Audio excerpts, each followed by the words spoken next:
So this should follow the video that I've presumably entitled, You Have the Biggest Balls I've Ever Seen in My Whole Life. And if you've seen that video, you know why it's entitled that.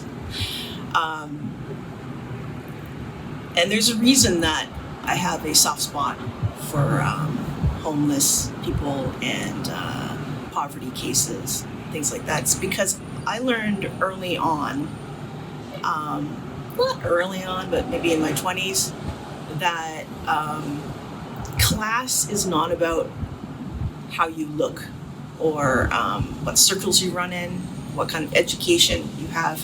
It's about how you act in your life, how you conduct yourself, and the respect that you afford other people. The first time that I think I was really floored by this realization, and I have to go back and preface this with, I grew up, middle to higher middle class, race issues aside, quite privileged. I went to an all-girls private school, Crofton House School for Girls, and, we were elite, better than York and LFA. And so I'd always been taught, especially by, my relatives, you have to dress well, you can't be that kind of riffraff. Although, being Cantonese speakers, they couldn't really say riffraff, it'd be liff-laff. But anyway, I digress.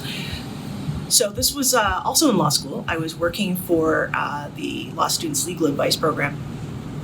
And I had to go in with a criminal client, and adjourn a sentencing hearing so that he could find a real lawyer, because there was a possibility he was facing jail time. And when I met up with him, and this was Maine and Hastings, for any of you who do practice law or live in that area, you know why I'm smiling. It's a really, really, really nice place. So he shows up. I'm wearing my Navy suit, and he is in this t-shirt that I know logically must have been white at some point. He's got a kick-ass mullet going, filthy jeans, and he's wearing a red trucker cap. When we were in the courtroom, I'd actually said, you should remove your hat. And when he did, and I saw the state of his hair, I actually said, okay, why don't you put that back on? Just to indicate how horrible this guy looked. So anyway, we adjourn the matter. We come out, and it turns out we're riding the same bus, which was awkward because I had been like, okay, nice to meet you. And then look, we're on the same bus. And while we were waiting, this guy kind of shows up. Hey, he's normally dressed, not really scum, but not Christian Grey. And he says, hey, baby, you want to buy some pot? Just okay, you're creepy, but it's not. Yeah.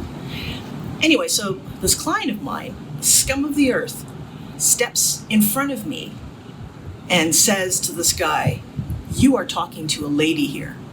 And if you're going to give her any trouble, you're going to have to go through me.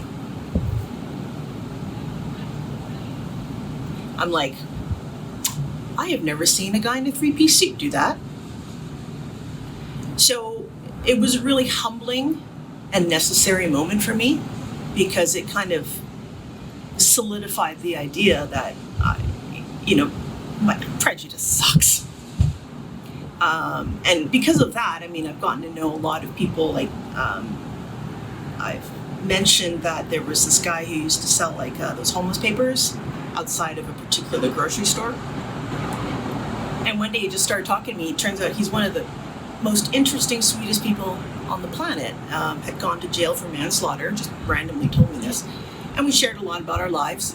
And when I was on sick leave, so I was getting a lower pay from EI, I'd actually tried to give him $5. And he said, no, April, you need this right now, which is pretty nice.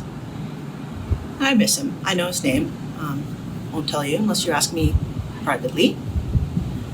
But yeah, that's why I did what I did when Chris was being harassed, because I think too many people look at that. Now, that's not to say go walk through the worst parts of town and, be liberal with everyone. Now, I mean, you still have to watch yourself. But there will be that moment where you first go, oh, shit, gross. And if possible, I'd like you to have that micro-minute conversation in your head to check your own privilege and your prejudices, and then act accordingly. So don't be a dumbass, but don't be an asshole.